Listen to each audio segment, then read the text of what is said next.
All right, guys, I'd like to come over now into some concepts about heel hook finishing as I understand it now. And this is a little bit different than the way that I've done things, years past. So I hope that you'll find this useful. The basic idea behind hurting someone's anything is, if you ever seen the end of Braveheart, where someone ties 4 ropes to each part of you and then takes them in different directions. We don't have a name for that submission, but I think that would be really unpleasant. The basic problem is part of you is going this way and part of you is going that way. That's about as bad as possible. But take one step back. It's this goes this way and this stays put. If you yank my arm really hard, but I get to come with you, I'm like, think about how hard I would have to pull Adam's shoulder in order to hurt him. It'd have to be incredibly jarring, like so hard that I'm probably not capable of it. However, simple stuff like this, if I put my foot on him and like wham and yanked really hard, you might even pull someone's shoulder out of their socket depending upon what's going on. So submission understanding works in the same way. I want to make sure that I'm pinning a certain thing in place and then I'm rotating and torquing the rest of you through space, and we'll see if you're able to follow. It's really, really important to understand that submissions are not, short of rear naked choke, submissions that are not choking someone unconscious are speculative. And it's really, really important to understand that. It doesn't mean that you don't want to have a powerful mechanism for breaking and hurting people. That's absolutely critical to develop. But again, I'm a very, very, very good footlocker, and I've had people that in the past have slipped out. I haven't executed perfectly, a combination of things. Other people who are excellent, excellent footlockers, excellent arm lockers, you name it. Sometimes it just slips. It's not quite right. Someone doesn't tap. Anytime you need the other guy to go, hey, we're done here. It's an elective thing on their part. So what I want you guys to think about, and this is something that has helped me a great deal in MMA, is thinking of submission short of choking someone unconscious is basically like, I'm going to hurt you and then we're going to move on and we'll see what happens. And I figure if I can beat you up kind of sort of when you have all 4 functioning limbs, I'm going to be able to beat you up a little bit easier if you have only 3. And then we'll work our way all the way down to 1. And if you give up at some point along the way, well, that's fantastic. Do not expect anyone to tap. And then if they tap, you go, yay. If you expect people to... So super, super important rules of thumb, although helpful. I want to make sure that I'm not masking what's actually going on in my mind. And I want to see what it is clearly that I'm trying to accomplish.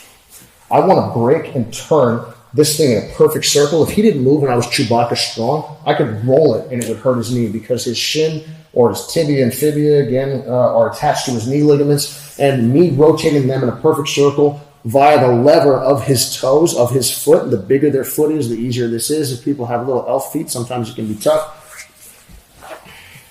The more easily I'm going to be able to accomplish this. Now, this is me turning in space. This is something this is 2008, 2009, Ryan going with full effort and full intention to do something useful. And sometimes it would work and sometimes it wouldn't. What I want to do instead is recognize that my purpose, what do you feel? I feel like there's very little play. Like I can barely move. While before, I felt like I had a whole little area that I could move my leg around, I could move my knee, I could move my foot to try to negate some of that pressure. Can you extend your leg, please? If they can extend your leg, you're not doing it right. Extend your leg now. Don't wanna. Why not? There's a backstop. I would just be running into your legs, your arms. They're going to harm themselves. This is very, very similar. Can I borrow your wrist, please? If you make a fist, punch hard forward. Easy. Fantastic. Do me a favor. Let me fold your wrist. Okay, punch hard forward. Break my own wrist. He doesn't want to do it. Why? Your body almost doesn't let you. If someone said, hey, I'll give you $1 billion, you go, wow, he would get paid right now. But you'd have to get your mind right because your body actually wants to stop you. If my foot is in a rolled position and torqued out, my body doesn't want me to move. It wants me to realign myself so that I can powerfully project my leg forward in a way that's probably going to protect me. What I want to do is take away your ability to make a quick defensive movement and simultaneously put you at risk for being hurt. So I'm going to start to give you guys a couple of rules of thumb, but I don't want to lose sight of the fact that the trick here is making sure that this stays bent so that my force goes into his knee as opposed to block it out straight, into his hip, turn your body. Oddly enough, if he bends his knee, this is one of the reasons that when people try to run away from heel hooks, they get broke off, is because when you try to run, what happens to your leg? It bends. He bends it. Exactly. I would have to. Yep. Actually, if you do that, you're probably going to be fine. Yeah, that's what I mean. I'll be safe if I stay straight. Right. If you take off and bend it, you're going to hurt yourself. And a lot of times we go, like, yeah, I got him. Like 2009, me would have been like, got him. When the reality is he got himself. So that was a bummer when I realized that. So if we come back, I put his toes into my armpit or on my ribs. I would say my ribs because they're a sharper projection point. Armpit will do. It's not wrong. Again, I'm not going to say wrong. What we're trying to do is get the effect. So where it goes on your body is going to be a little bit dependent upon your physiology. It's going to, now, my wrist, I'd like it to go not high up here because that gives a little bit of slack. I'd like to take my wrist and my thumb, I guess you could say, out towards the end of his heel so that I can get a fulcrum set in directly where it needs to be. Now, from here, I want my hips going up and his toes going backwards. So I'm actually drawing. Oftentimes, you're going to find that you're drawing your armpit down and backwards because that's actually what's allowing this whole thing to work. My armpit staying in place and me pulling my wrists across. Again, if I spaz out on your leg, particularly if I'm a giant dude, it may hurt you, but it's not going to reliably hurt you. Whereas I'm closing my eyes and I can feel the torque and the tension. Now watch, I'm going to play this. I'm going to open my feet. Tap. Tap. Tap. What I'm looking for here, guys, is the ability to start to sense torque and tension and take all the slack out of his knee ligaments. I have to know what I'm trying to attach to, which is pretty much, I wouldn't say his toes because his toes can slip, but almost like his the knuckles of his feet, the main knuckles of his feet where your toes connect to the rest of your foot.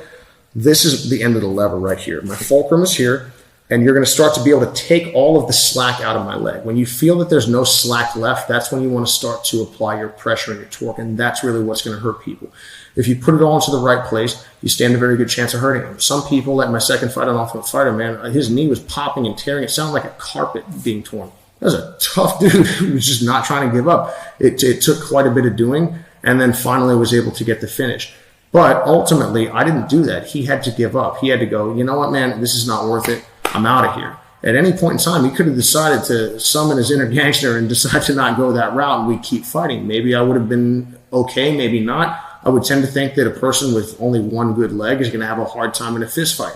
But I have to appreciate, though, that I didn't make him tap. I put him in a situation where he had to choose between getting hurt and carrying on, and he, at that point in time, decided to not carry on. But there are certain people who simply keep on going, whether you hurt them and they keep on going or it just doesn't hurt them. So recognize that the ultimate value of the 50-50 or of the heel hook or anything else is control-based, not finishing-based. I do want to finish you. I do want to hurt you whenever I can, but I have to understand that that outcome is not entirely in my control.